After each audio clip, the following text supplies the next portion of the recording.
Welcome to my channel MVS edu. వృద్ధాప్యంలో ఆనందంగా ప్రశాంతంగా జీవించడానికి చేయవలసిన కొన్ని పనులున్నాయి. అవేంటో తెలుసుకోండి. 60 ఏళ్ళు దాటిన ప్రతి ఒక్కరూ వారి వృద్ధాప్యంలో చేయవలసిన పనులు. అలాగే మీరు ఈ వీడియో చూసే ముందు జై గణేష్ అనే చిన్న కామెంట్ చేయండి. వృద్ధాప్యం శాపం కాదు. వృద్ధాప్యం బారిన పడినంత మాత్రాన సమాజానికి, స్నేహితులకి దూరంగా ఉండవలసిన అవసరం లేదు. మీ వయసు వారితో మీరు చక్కగా స్నేహ సంబంధాలను కొనసాగించండి. స్నేహితులు, కుటుంబం, కమ్యూనిటీతో కలిసిపోండి. దీనివల్ల మానసిక ప్రశాంతత లభిస్తుంది, ఒత్తిడి తగ్గుతుంది. ప్రతిరోజు 40 నిమిషాల పాటు నడిస్తే మెదడుకు రక్త ప్రవాహం పెరుగుతుంది. కొత్త న్యూరాన్ల పెరుగుదల కూడా జరుగుతుంది. అభిజ్ఞా విధులు చక్కగా జరుగుతాయి. దీనివల్ల మతిమరుపు వంటి వ్యాధులు రావు.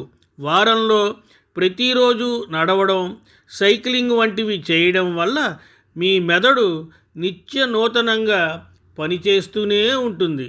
ప్రతిరోజు ఏదో ఒక కొత్త పని చేయడానికి ఇష్టం చూపించండి. కొత్త కోర్సులను, కొత్త ఆసక్తిని వెతుక్కోండి.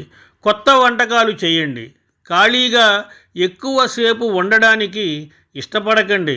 అలా చేయడం వల్ల 60 ఏళ్ళు దాటినా కూడా మీ శరీరానికే వృద్ధాప్యం కానీ మీ మెదడుకు, మనసుకు వృద్ధాప్యం అనేది రాదు. దీనివల్ల మీకు జీవించాలి అనే కోరిక బలంగా పెరుగుతుంది. వృద్ధాప్యంలో ఆరోగ్యం కోసం నిద్ర ఎంతో అవసరం. రోజులో 8 గంటల పాటు ఖచ్చితంగా నిద్రపోండి. ఆ సమయంలోనే మెదడు కాస్త విశ్రాంతి తీసుకుంటుంది. లేకుంటే మతిమరుపు వచ్చే అవకాశాలున్నాయి. వృద్ధాప్యం బారిన పడుతున్నవారు ఖచ్చితంగా మెదడు కోసం కొన్ని అలవాట్లను తీసుకోవలసిందే. అప్పుడు మీ వయసుకు వృద్ధాప్యం వస్తున్నా మీ మనసుకు మాత్రం వృద్ధాప్యం అనేది ఉండదు. ఎప్పుడు యవ్వనంగానే ఉంటారు. పజిల్స్ సాధించడం, ఏదైనా కొత్త పుస్తకాలు చదవడం, కొత్త భాష నేర్చుకోవడం, సంగీత వాయిద్యాలు వాయించడం వంటి పనులు చేయండి. మీ మనసు ఉత్తేజపడుతుంది. నాడీ వ్యవస్థ ఉత్తేజితమవుతుంది. దీనివల్ల మీ మనసు యవ్వనంగా ఉంటుంది. మెదడు ఎంత చక్కగా ఆలోచిస్తే మనసు కూడా మెదడు మాటే వింటుంది. మెదడు, మనస్సు ఒకటయ్యాక శరీరం అవి చెప్పిన మాట వినాల్సిందే. మనం తినే ఆహారం మెదడు ఆరోగ్యంపై ప్రత్యక్ష ప్రభావాన్ని చూపిస్తుంది. మెదడు కోసం పళ్ళు, కూరగాయలు, ధాన్యాలు తింటూ ఉండాలి. మీ ఆరోగ్యం సరిగా లేనప్పుడు వెంటనే డాక్టర్ని సంప్రదించండి. ఎందుకంటే కొన్నిసార్లు చిన్న చిన్న సమస్యలు పెద్ద సమస్యలుగా మారతాయి.